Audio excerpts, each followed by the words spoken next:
My name is VanNess. I'm in product management with Rhodes Group. I'm sure you guys have heard product manager 17,000 times while you're at this conference.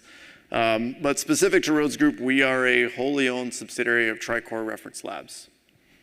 So we're in Albuquerque, New Mexico, and I'll elaborate on more about with Rhodes Group near the end of the presentation. But our niche is the automated interpretation of laboratory data, which we use to catalyze treatments and produce better outcomes, specifically this presentation in Hep C, because Hep C is a very serious problem in New Mexico. And New Mexico is attempting to streamline the identification and treatment of Hep C because of its significant burden. But like many conditions, it can be very rural with disparate data. And so the state of New Mexico with the New Mexico HIE said, we need a product that's going to help catalyze this process. And hopefully we can position the HIE to be the epidemiological focal point of understanding this condition. Because we've already monetarily given these payers money to treat, and we've actually penalized them if they don't treat enough,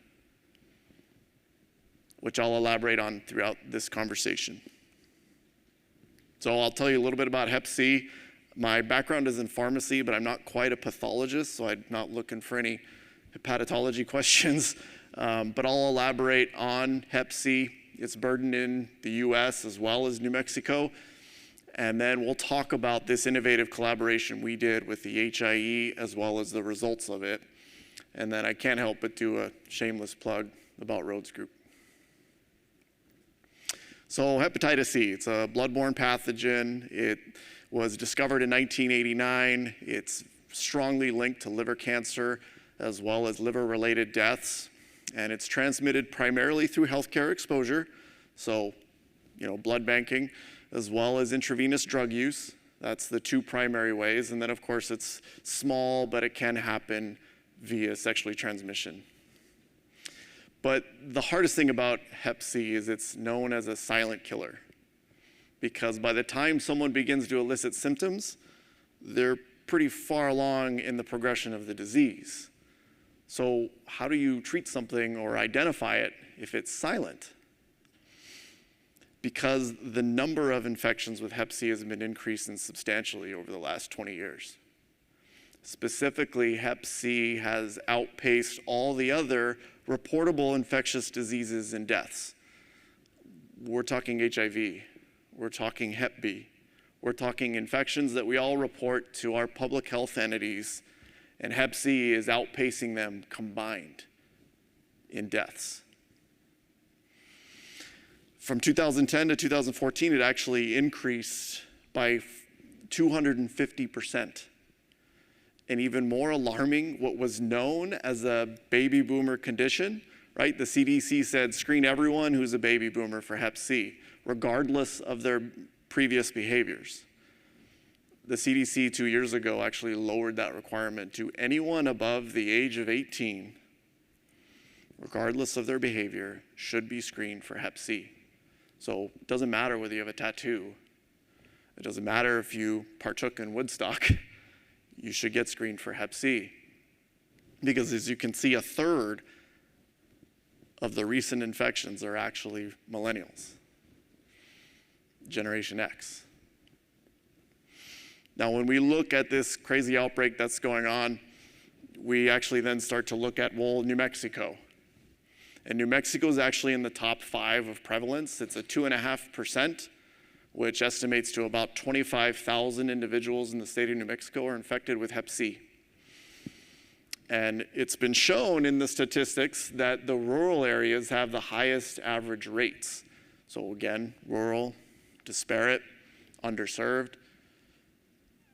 But regardless of that, New Mexico took a stand, a very ambitious, noble stand, to say, we want to eliminate Hep C by 2030. Because we're tired of $250,000 liver transplants. And so New Mexico created this noble initiative, but then the next piece then was, of course, the payers are the first one to raise their hand and say, Those pan-genotypic drugs, those are $50,000. And it's a 12-week treatment. How do we get patients to comply, let alone how do we pay for this?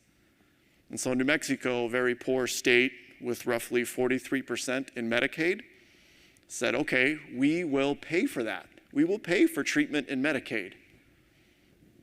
So they actually bonused all these payers that you see, these 3 payers that participate in Medicaid, but they said, you better treat a certain amount or we're going to penalize you.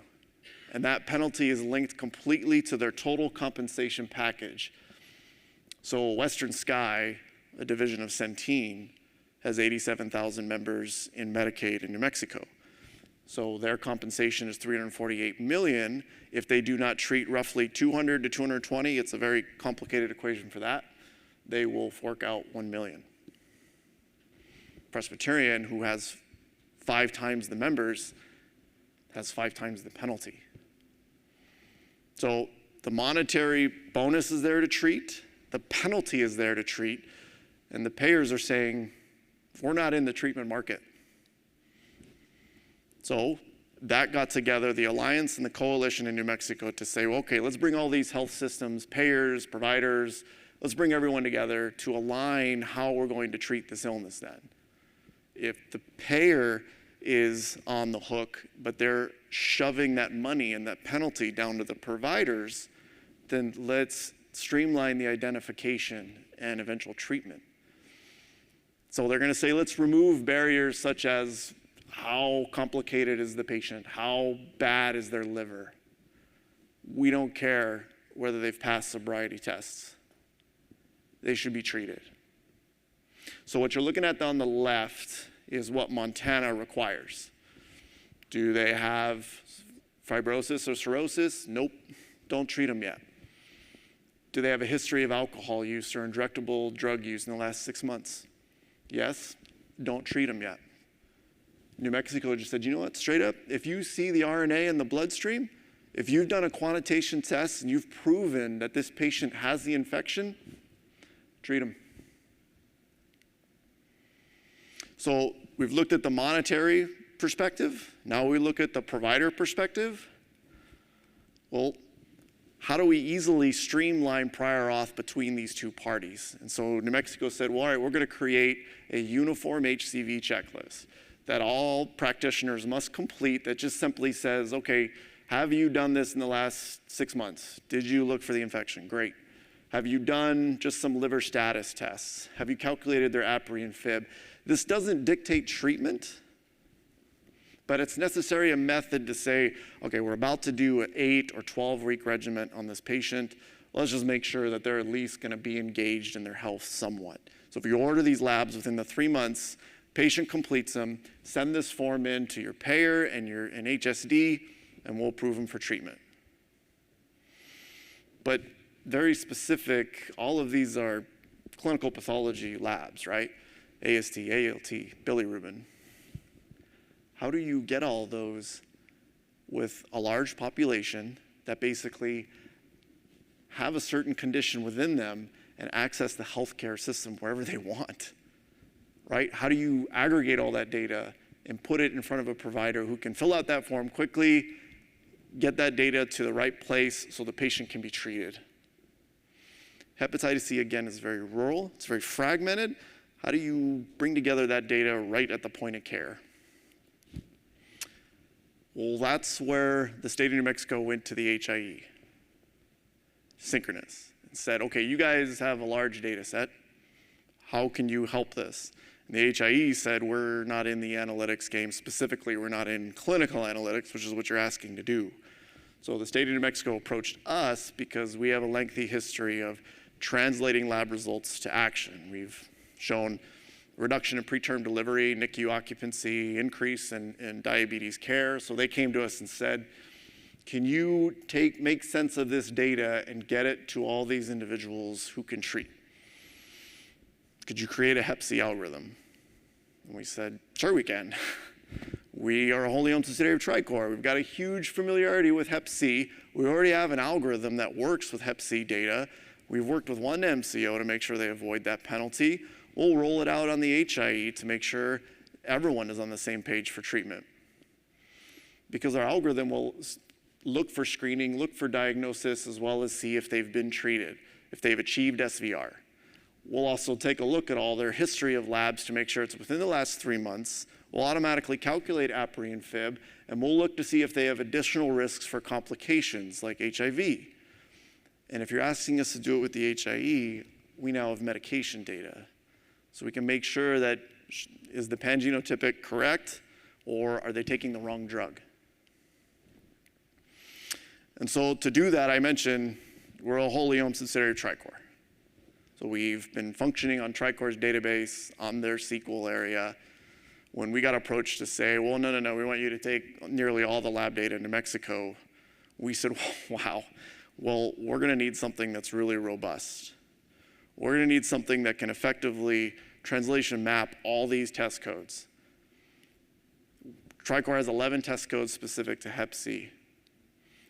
God knows how much Synchronous has. So we need something that's going to look at the data, translate it, and allow our algorithms to function in a secure fashion, as well as spit the results back into, sorry, I don't know why it keeps going forward, as well as spit the results back into the HIE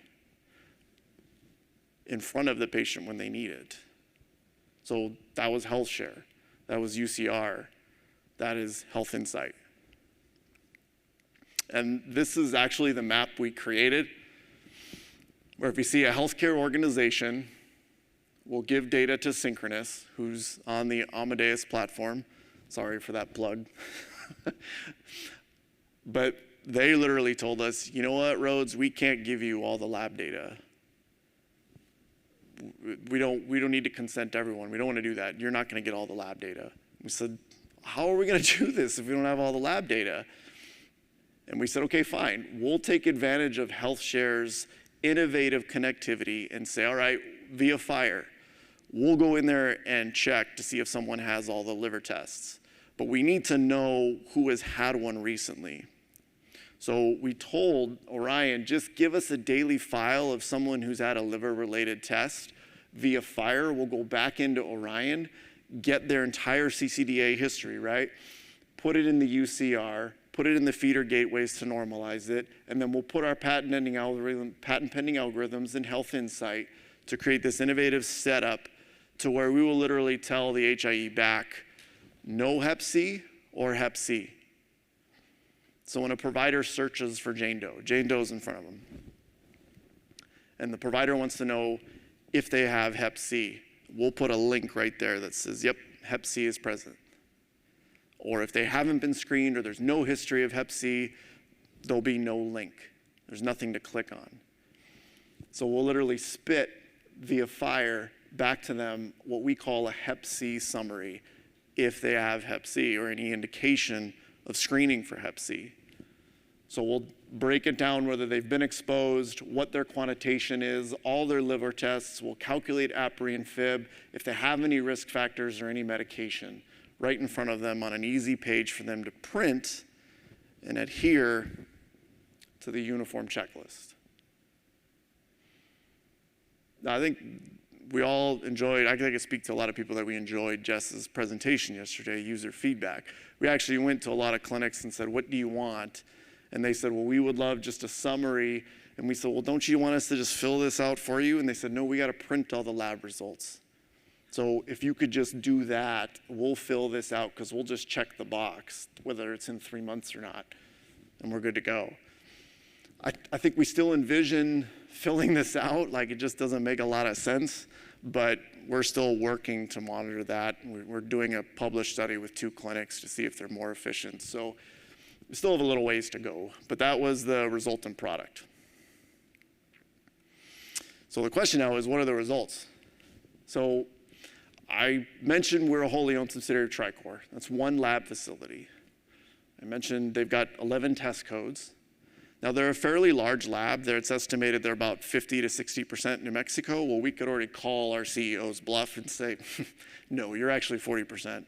You need to go get your account reps out there. So we were able to find about 11,600 individuals with Hep C with TriCor data. With synchronous, we were looking at 26 lab facilities, 896 test codes, LOINC codes, different methodologies that they use in labs with different reference ranges. I don't know why it's doing that, sorry guys. With different reference ranges and different standards that we had to say, okay, let's normalize that so we could find 22,500 individuals infected with hep C. So the estimation of 25,000, we believe we now know of 80 to 85% of the hep C population in New Mexico. Now that we know that, the question is, okay, are we affecting care? Is this helping? Well, again, back to Jess's great presentation, who's using it and how often, and who are they researching? So I mentioned the FHIR API, where if a provider looks for John Doe, Orion asks Rhodes, do you know anything about hep C? And we'll say yes or no. That's one click, that's one trackable right there. If they click on the hep C summary, we'll then render that as well, but we can also track whether they clicked on that document or not. And so when we released the tool in October 2021, our early adopters were using it pretty well, but then we rolled out an aggressive marketing method with synchronous, and we've seen 400% increase over the last 4 months. Well, who is that? Well, we get their clinic, we get their username, we now know where they practice. So UNM, the #1 treating practice for hep C, they have a specific clinic where they use to screen and treat individuals, is our #1 user. Albuquerque Healthcare for the Homeless is the second most user. HCH is third, DOH is second, and they're probably using it for epidemiological statistics, prior auth as well, because they work with HSD. Whereas all these other clinics, we're slowly reaching out to them because I think not only can we check who's using it to treat, who's not treating. Are you a gastroenterologist and you had a positive hep C in front of you? That would be an interesting data point, right? Albuquerque Healthcare Partners. Do you treat hep C? Why don't you? You had a positive individual in front of you. That's our next step. Well, now that we know who's using it, now that we know we have a good idea of the population, the question is, are we seeing changes in hep C in New Mexico? And as you can see, since November, newly infections. These are individuals that we've seen for the first time that are infected has been increasing over the last 6 months. Did see a nice drop there, which is great. So the DOH can now use this as, are our community needle sharing techniques working? What's happening? Why are we still seeing an increase in HCV? And for HSD, the one who's incentivizing treatment, who would like a third party to help them understand, are there cures out there? We'll tell them as well. Is it happening? And unfortunately, it's not. But if any of you work with payers, right, you all know they're going to address their quality measures near the end of the year. So we anticipate seeing that chart increase later. But this was a bit troubling for us to see that the average is 60 to 65, and it hasn't changed much over the last couple of months. So again, that goes back to the point of, okay, you had a patient in front of you, you had this great tool, what was it? Why didn't you do it? And that's kind of our next step over the next couple months. Because HCV is a problem. You know, we want to help produce better outcomes. So if they're not using it, we want to understand that because it is a significant burden in America, let alone in New Mexico. And so this strategic partnership where we literally had the state of New Mexico say, isn't InterSystems an HIE? Why are we doing that? To which we had to explain to them, we needed the robustness of health share in order for our algorithms to work. So this was an innovative partnership to sort of position the current HIE as the focal point in understanding hep C in New Mexico. And oddly enough, it's not as rural as we thought. So it's been a great partnership so far, and we're really excited that we used HealthShare and we converted from Microsoft SQL because of all the connectivity as well as the robustness of Iris with its tableization platform. So it was really nice to see all those increases in the adaptive SQL queries that were going on. We're excited to use that. But now I can't help but plug us. We're Rhodes Group. We're a wholly owned subsidiary of Tricor since 2015. We've been around since 2000, and specifically my department is got some patent pending algorithms that interpret the lab results. And we've published on prenatal care, we've published on diabetes, and we've also published on the value of that. So how I kind of showed how these MCOs get paid, what their penalties are, we've published that in laboratory journals to tell labs, hey, there's value in those hills, and here's how you calculate it. And so we've worked, Rhodes does more than just patent pending algorithms that I do. I've been doing that for 7 years. Rhodes has actually been doing revenue cycle management as well as patient check-in for the last 20 years. So that's a lot of these clients you see around the country. I'm specific in New Mexico right now, but this conversion to HealthShare allows me now that I've seen Quest results, now that I've seen LabCorp results, we can now sell this across the country. So the state of New Mexico was actually excited because this was like, I know they're not a VC, but they looked at that from an investment, saying, wow, we're gonna invest in a company that's very niche oriented. This will be great for the state. And it's been great, we're expanding, I'm hiring more people, which is great. Because our niche of interpreting lab results, we believe, is very different. So CPT, DRG, they all have their errors, right? If you are looking at someone who's at a culture of the lungs, culture of the sputum, an image of the lungs with a diagnosis of pneumonia, and they leave with an ammonia DRG with an antibiotic prescription, it's pretty clear they have bacterial pneumonia. But while they're in the inpatient setting, if you're looking at their serum creatinine results, you're going to see AKI, which is huge for risk adjustment, which is huge for chronic kidney disease and sepsis, finding other links to this patient and understanding what they need, what they leave. So we really capitalize on this niche. And we've quantified the value of that in New Mexico. So we've saved one of our payers over $13 million in preterm outcomes, diabetes measures, and of course, Hep C. And then specific to risk adjustment on the exchange, we've actually helped this payer by showing them there's a lot more conditions than you knew of. And the value of doing that is roughly an extra payment per month, per year in risk adjustment that you can collect. So that was quick. I figured there's only 10 of you, so I just breezed through it so you can get early. I'm sure everyone else wanted an early happy hour. But if you have any questions, I'd be glad to take them. And I appreciate you guys sticking around.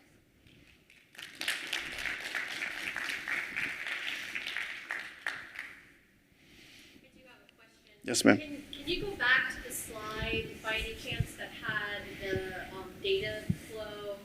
And can you go over that again? So tell me, Synchronous was not willing to share all of their data, so you were somehow making a query back to them. Can you explain that again? Sure. So on the Orion Amadeus platform, we had to tell them, okay, here's the list of Hep C test codes and all liver codes. Anytime someone gets a test like this, you need to tell us at the end of the day. So at midnight, they will give us a file of usually about 200 to 250 patients that got a test that we said, please flag it. They'll send that to us, which we then put in HealthShare to say, okay, go back via FHIR.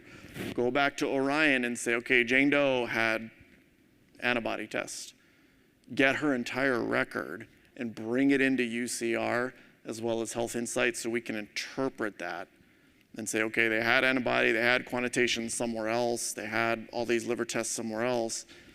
Let's then render this HTML document, and the moment the provider clicks on it, it'll render in Orion from FHIR. Does that make sense? Okay. Yeah, so to add context, Synchronous apparently has 1.8 million. We have 350,000 individuals. So to kind of give you some context, there's a lot of people that's been screened or had something, but we don't have the other 1.5 million that have never had any liver tests. Hope that makes sense. Yeah, that was what I was going to ask. how you, because on the same slide or thereabout, you said that I wondered whether you distinguish between a negative that was not tested and a negative that is tested. So, okay. I appreciate that catch, my friend. You're right. Yeah, if the antibody is negative in this sense, the patient hasn't been exposed to hep C, we stop there. We just go back to Orion and say, yep, we know something. They don't have hep C, so don't display the link. There's no reason for a provider to click here. And then on the provider workflow, they were required to log in to the HIE portal. At this point, you're not pushing anything to them. Great comment. Yeah, we to your point, we push to synchronous, but your point is really relevant. In order to get it, they got to go into synchronous and pull it. I wanted to understand the problem that we're solving. So the question is, once you capture a patient that may have hepatitis,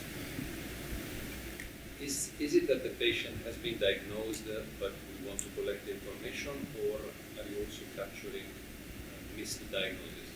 I'm unclear about that. That's a great, yeah. So I'll separate those two. To your point, our problem was when a provider is there and wants to click to understand their hep C, that was the number one problem, is we wanted to bring all of this patient's data that's all over the place right in front of that provider, specific to hep C. To your point though, one of the things we've started working on is, and don't take this the wrong way, but your accent, probably risk adjustment in America has a lot to do with, was the endocrine disorder diagnosed? Because if it was, the payer is going to go collect, this is about $7,000 in risk adjustment.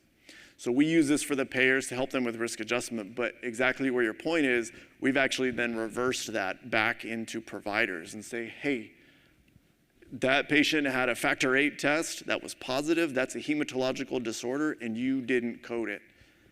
Let's code that, because the payer gets paid, the patient gets follow-up care related to their inability to clot. So that's, to your point, we do that, and we've kind of been experimenting with, can we increase coding accuracy? But did that make sense? Okay. Yes, ma'am.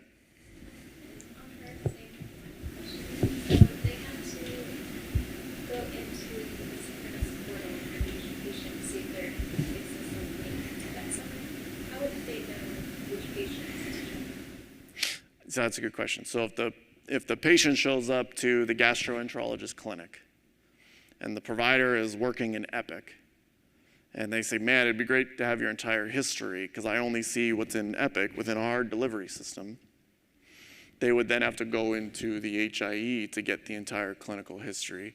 And when they do that, let's go ahead and knock Orion a little bit here. They struggle with single sign-on and all that great stuff that, InterSystems already does. But they would have to go into that sign on to the HIE, then go in and say, okay, Jane Doe, I've got your entire history. I know you have hep C. I can see this link is displayed that says hep C summary. I can click on it and get this, so I can just fill this out.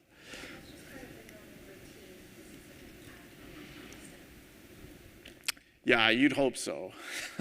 I mean, in our position, if you think about it, I'm in the background helping Synchronous be more effective at HCV. It's kind of up to them to then go to their clients who have Epic to say, hey, this works and this is what you can use.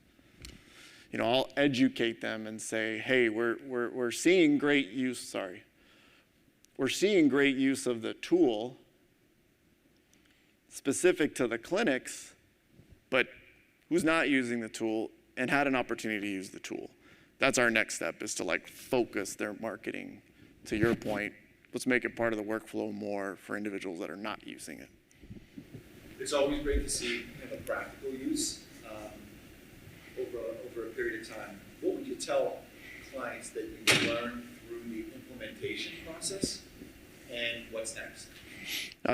Thank you for that.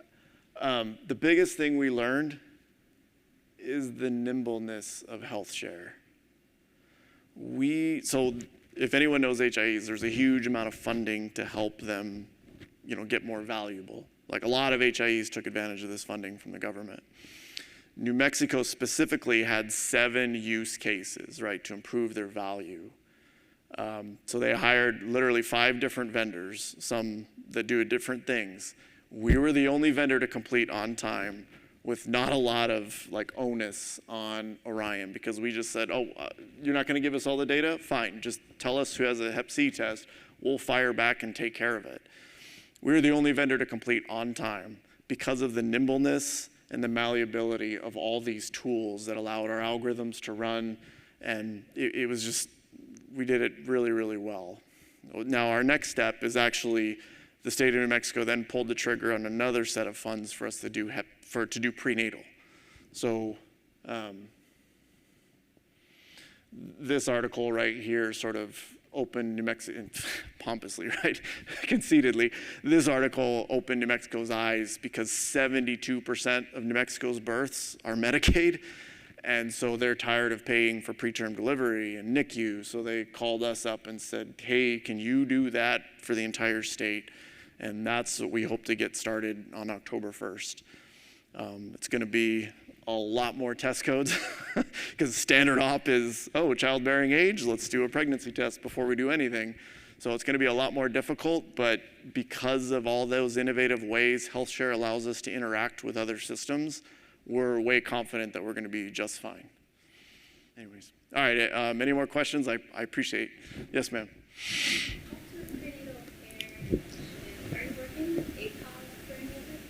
Yes, well, it's a great question. We don't work directly with them, but we totally use their guidelines on prenatal care. That totally dictates our algorithm.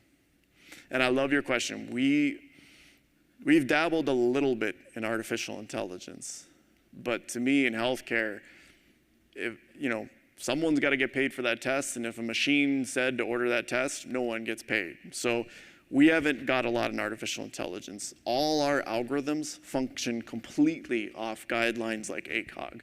So if ACOG says a woman should get a prenatal test, gestational diabetes between week 24 and 28, our algorithm is going to look for gestational diabetes between weeks 24 and 28. So I hope that makes sense. We don't directly work with ACOG, but we totally rely on them. And, let's see, CKD epi for chronic kidney disease, we rely to all those published articles to make sure our algorithms are clinically accurate. I just had a special interest. I was part of what was an informatics team at ACOG, so I was wondering if you were. I would love to send you the article, and you can give me a plug if you want. But again, that's very conceited, so let me know if you want information on it. Yes, sir. Is there anything you've learned from the implementation process of the hep C initiative that's going to change how you do the implementation for the prenatal stuff, or is it going to be about the same process, do you think? Wow, my friend, that is a deep question. I appreciate you asking that. I wish I had one of my techies. I don't know, Leon's back there.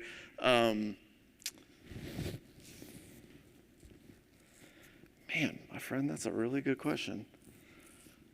I can't answer that just because, people are a lot smarter than me that was able to do this implementation, but what are your thoughts? Do you know? Well, it took us a while to get to fire, so that's going to be a starting point, and it's going to be a lot of mapping because of all the codes. You had 800 and some codes that you had to map for Hep C. Any idea how many? Prenatal. You have to map for prenatal. Prenatal is going to be probably 4,000 to 4,500. 5,000 codes. The complexity goes way up, and so use of fire to go and get the exact data is going to be a starting point versus we started and worked through it, and it took us a while to get there. So that's definitely a lesson learned. So I'm going to hire more pharmacists for fellowships. So if you know any pharmacists that's looking for a quick 6 months of abuse, bring them. We got 4,500 prenatal codes to go through. Well, I appreciate the questions, everyone. Thanks so much for your time and attention.